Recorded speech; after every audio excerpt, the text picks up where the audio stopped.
ओम गणेशाय नमः। ओम नमः शिवाय। मैं निखिल ज्योतिषाचार्य आप सभी का मेरे चैनल पर पुनः स्वागत करता हूं। आशा करता हूं कि आप सभी स्वस्थ होंगे। महादेव की कृपा आप सभी पर सदैव बनी रहे। ये वीडियो कन्या यानी कि वर्गों के लिए अत्यंत विशेष है, क्योंकि वीडियो है आने वाले सप्ताह यानी कि 2 से 8 सितंबर 2024 के साप्ताहिक राशिफल के बारे में। कैसा रहेगा आने वाला सप्ताह कन्या के लिए। मेरा जो साप्ताहिक राशिफल होता है वो चंद्रमा की गति और चंद्रमा के ऊपर आधारित और निर्धारित होता है।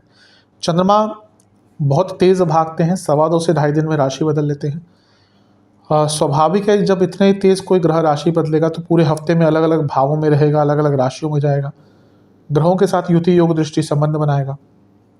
चंद्रमा मन के कारक हैं और उनकी विशेषता ये होती है कि जिस भी भाव में होते हैं उसको बहुत एक्टिवेट कर देते हैं, यानी कि उसको बहुत स्ट्रॉन्ग कर देते हैं। तो इसी कारण से चंद्रमा की जो विशेषता है वो बहुत ज़्यादा बढ़ जाती है, क्योंकि आने वाले सप्ताह को प्लान आउट करने के लिए ये जो साप्ताहिक राशिफल होता है वो बहुत विशेष होता है। यदि आपकी लग्न राशि या चंद्र राशि कन्या है, दोनों ही गाइडेंस के लिए अवश्य इस राशिफल को ऑब्जर्व कर सकते हैं। वीडियो के अंदर में कुछ बहुत विशेष उपाय भी बताऊंगा जिसके करने से हफ्ते की सकारात्मकता में वृद्धि अवश्य होगी। शुरू करते हैं। सर्वप्रथम चंद्रमा आपके 12वें घर में ही होंगे 2 सितंबर को, और 4 सितंबर सुबह के 10 बजे तक यहीं पर रहेंगे। चंद्रमा का 12वें घर में आना कोई बहुत विशेष तो नहीं माना जाता, लेकिन 11वें घर के स्वामी है 12वें घर में, यानी कि विदेश से लाभ होगा।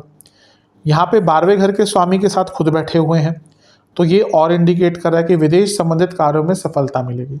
आपका वीज़ा नहीं लग रहा था, आपको इमिग्रेशन की प्रॉब्लम आ रही थी, कोई सरकार से कोई प्रॉब्लम आ रही थी विदेश में जाने के लिए। कई बार होता है कि पासपोर्ट ही नहीं बन रहा, पासपोर्ट में दिक्कत आ गई, पासपोर्ट में वेरिफिकेशन नहीं हो रही, कोई एडिटिंग या कोई स्पेलिंग मिस्टेक हो गई, तो जहाँ पे भी विदेश का कुछ कार्य आ गया उसको पूर्ण करने के लिए मदद मिलेगी।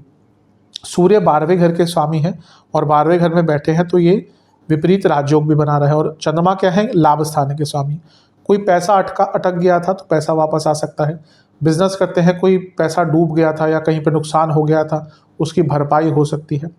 तो ये एक प्रकार से अच्छा है, लेकिन चंद्रमा मन के कारक हैं। अमावस्या दोष हो गया, 12वां घर हो गया और शनि की दृष्टि हो गई, तीनों ही चीज़ें नकारात्मक होती हैं, तो मानसिक रूप से कष्ट रहेगा।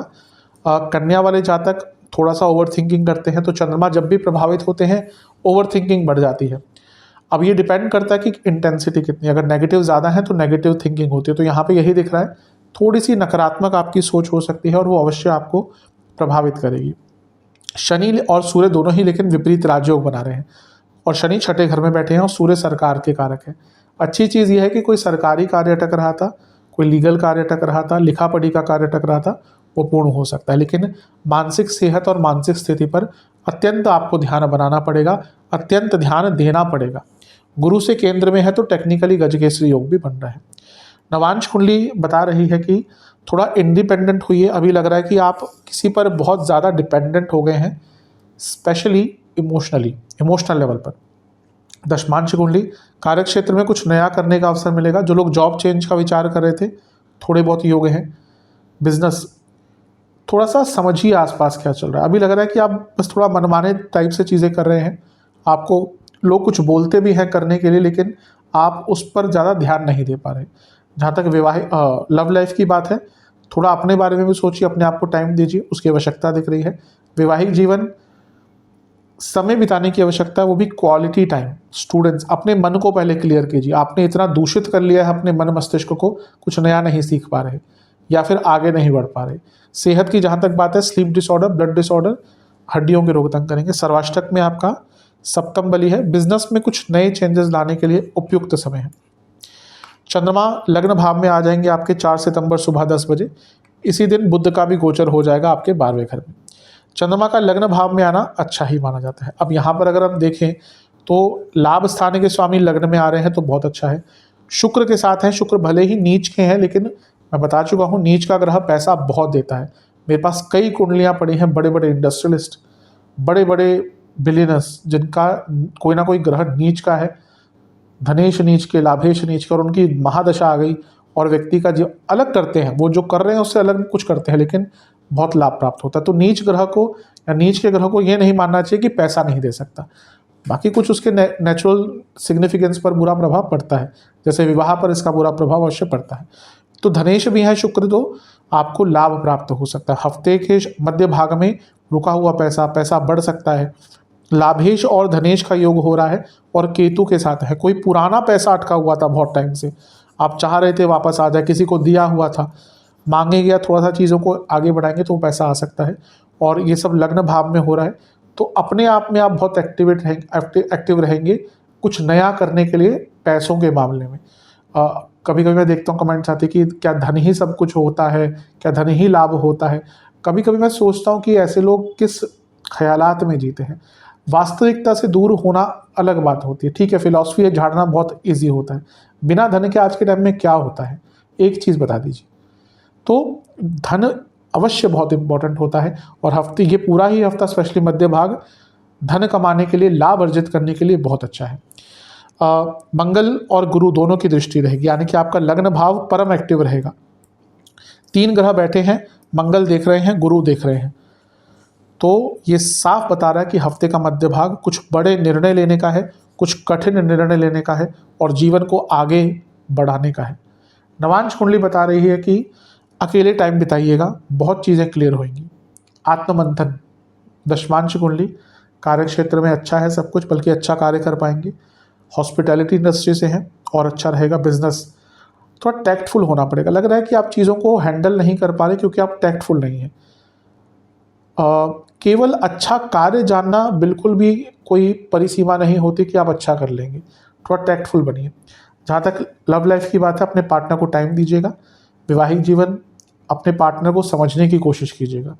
ऐसा लग रहा है कि बहुत ऐसी चीज़ है जो आप तो उनके बारे में नहीं समझ पा रहे, या फिर आपको शायद अंदेशा ही नहीं है कि उनके मन में क्या चल रहा है। और होता है बहुत बार, विवाह के बाद जीवन इतने व्यस्त हो जाते हैं, बच्चे हो गए, परिवार हो गया, पैसा हो गया, कि मुझे एक इमोशनल टच होता है वो ख़त्म हो जाता है, और वही थोड़ा सा दिख रहा है।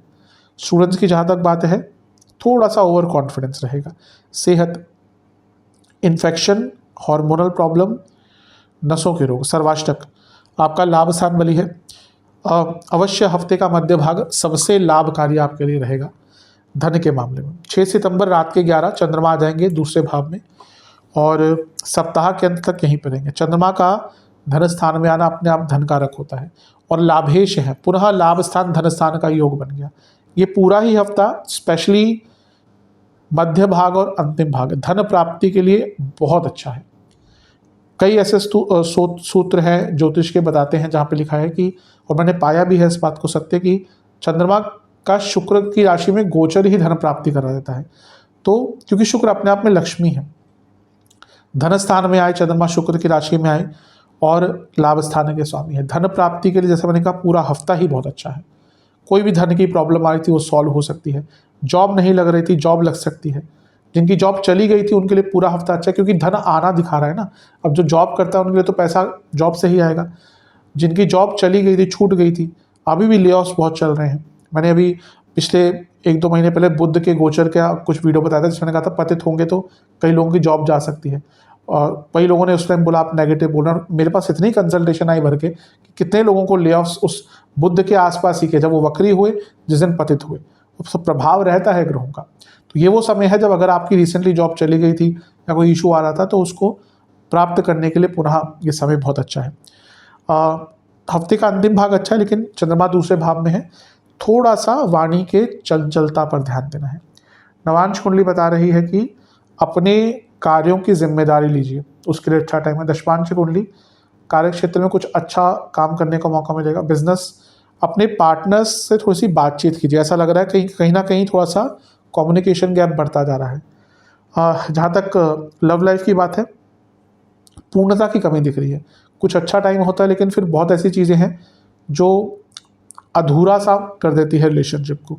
इस पर काम करना पड़ेगा, समय देना पड़ेगा। वैवाहिक जीवन, यहाँ पे अगर एक वैकेशन पॉसिबल है, अगर एक 2 दिन अपने पार्टनर के साथ कहीं बाहर जा सकते हैं तो बहुत अच्छा रहेगा, उसकी आवश्यकता दिख रही है। स्टूडेंट्स, थोड़ा सा ना आप अपनी संगत पर ध्यान दीजिए। आपके साथ कुछ ऐसे लोग हैं जो आपका पथ और समय दोनों ही खराब कर रहे हैं, पथ भ्रमित कर रहे हैं, समय बर्बाद कर रहे हैं, इस पर ध्यान दीजिए। सेहत के अनुसार दांतों के रोग, हार्मोनल प्रॉब्लम, नसों के रोग और लिवर की प्रॉब्लम तंग करेगी। सर्वाष्टक में आपका सप्तम भाव अत्यंत बली है, जो बता रहा है कि जीवन में बैलेंस अगर लाना है आने वाले टाइम के लिए तो थोड़े से अपने एडिक्शंस पर काबू पाना पड़ेगा।